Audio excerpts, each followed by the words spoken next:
आपण एही जो राक्षसर मुंड को देखुचंती ये कौनसी साधारण राक्षस नुहे।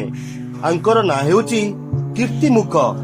ये सेही कीर्तिमुख राहु को गिलिबा पाई भगवान शिव शंकर बनैथिले।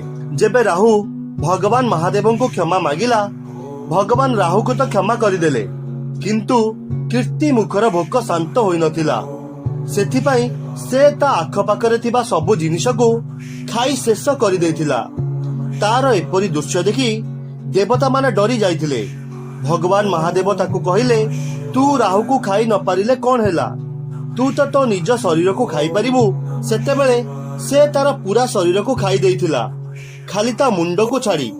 तथापि तार भोक शांत होई नथिला।